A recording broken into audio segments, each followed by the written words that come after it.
आज आम धान शेष सुखी जाइथिबारु धूपर आशीर्वाद रे समस्त घटना सफल होला। माने मु जमुना आज मो बाबा आम गड़िया रे माछ धरिथिले। गड़िया पाखरे गुगु मध्य थिला। से आम माछ मानक सहित खेलुथिला। से दृश्यटा देखि मनटा खुशी होई जाउथिला। तापरे मु सांगे सांगे आसी माछ गुड़ाको सफा करबा को बसी गली। प्रथमे मते टिके असुविधा लागुथिला। माछ सफा भल भाबे हो नथिला, किंतु मु हार माननी।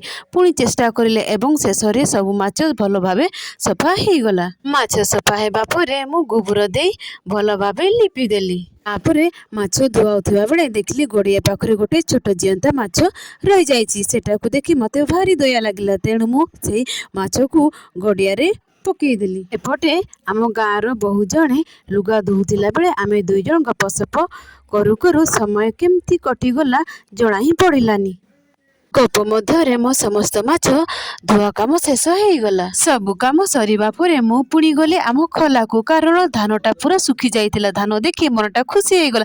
आ लागिला एमिति सरल जीवन ही सबुठु बड़ सुख, कारण एहा पछरे अछि आम परिवारर परिश्रम ओ धैर्य। शेष रे मो कुटरी दुईटा आ मो माँ आसी मते साहाय्य करुथिले। सांग माने गाँर जीवनर एमिति सरल मुहूर्त गुडी को मु आपण मानक सहित शेयर करबा को बहुत भल पाए। जदि एही भिडियोटा आपण मानकू भल लागि थाए दया करी लाइक शेयर कमेंट आ शेयर करंतु। धन्यवाद सांग माने, बाय बाय।